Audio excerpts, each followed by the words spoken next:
Merci, monsieur le rapporteur. Pour le groupe Lyot, monsieur David Topiac. Merci Madame la Présidente, Monsieur le rapporteur, chers collègues. Les exemples de fraude aux aides publiques se multiplient et font de plus en plus régulièrement la une. On a récemment évoqué le cas de 2 individus ayant créé une myriade de sociétés permettant de détourner 16 millions d'euros destinés au compte personnel de formation. Sur l'aide MaPrimeRénov' en 2023, la cellule de renseignement de Bercy, Tracfin, avait détecté 400 millions d'euros de flux financiers suspects. Quant au certificat d'économie d'énergie, il ferait l'objet de fraude à hauteur de 480 millions d'euros.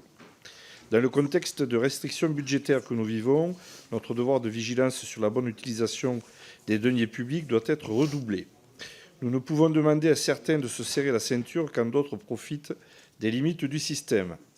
Il n'y aura plus de consentement à l'impôt si l'impression que certains contribuables peuvent frauder en toute impunité s'installe dans la durée. Avec cette proposition de loi, vous espérez lutter contre ces détournements et faire rentrer dans les caisses de l'État jusqu'à 1,6 milliard d'euros. Pour ce faire, la proposition de loi prévoit la suspension des aides dès qu'il y a des suspicions sur des versements. Nous sommes favorables à ce principe, mais nous nous interrogeons sur le périmètre des aides concernées. L'ensemble des versements directs et indirects de l'État, des collectivités territoriales et des organismes publics pourront-ils faire l'objet de ces dispositions ? En particulier, les prestations sociales sont-elles dans le champ des articles 1 et 2 ? Nous considérons pour notre part que seules les aides aux entreprises doivent être concernées. Autre levier de cette proposition de loi, la coopération des services contre la fraude. Il s'agit de faciliter le partage d'informations entre les différentes administrations et organismes publics.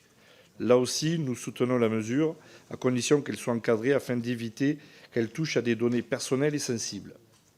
S'agissant des articles 3 et 4, il renforce les moyens de contrôle sur les aides à la rénovation énergétique. Il propose des mesures de bon sens, limiter la sous-traitance aux entreprises qui n'auraient pas été labellisées RGE et dont la qualité de travail ne serait pas garantie. Ou encore permettre également aux enquêteurs de la CCRF de suspendre ou retirer le label RGE en cas d'anomalie grave constatée lors des contrôles. Nous sommes favorables en outre aux interdictions de démarchage téléphonique par courrier et sur les réseaux pour les travaux d'économie d'énergie, de production d'énergie renouvelable ou d'adaptation du logement au handicap et à la vieillesse. Reste qu'il faudra assurer le contrôle suffisant pour garantir l'effectivité de ces dispositions. Vous l'aurez compris, nous serons favorables à cette proposition de loi, à condition qu'on nous rassure sur le champ d'action des articles 1 et 2. Merci. Monsieur le rapporteur. Merci Madame la Présidente. Monsieur le député, pour vous répondre tout de suite sur le champ de la proposition de loi de ces 2 premiers articles. C'est un champ très large. Toutes les aides publiques, c'est-à-dire des subventions, les prêts garantis par l'État, tout transfert, j'allais dire, de la sphère publique vers des bénéficiaires. Mais c'est une clause balai. Puisque, par exemple, pour un très grand nombre de prestations sociales, si je prends le cas du RSA, par exemple, vous avez déjà ce type de dispositif. C'est-à-dire le président du conseil départemental, il peut suspendre le versement du RSA. Donc, de fait, il y a un certain nombre d'aides qui ne seront pas concernées parce qu'elles disposent déjà d'un dispositif de suspension. On crée un cadre général qui permet de venir compléter des dispositifs qui n'existaient pas. Je vous donne l'exemple du versement MaPrimeRénov'. Ce dispositif n'existait pas. Quand vous allez regarder à l'agence de services de paiement qui verse beaucoup d'aides, il ne bénéficie pas de cette capacité-là.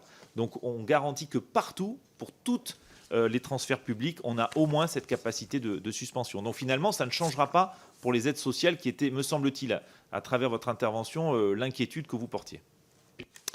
Merci, monsieur le rapporteur. Nous avons terminé, il me semble, sauf s'il y a des groupes qui voudraient encore s'exprimer.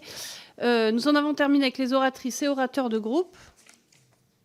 Mais, pardon, après, c'est-à-dire qu'on a fini avec les orateurs et oratrices de groupe.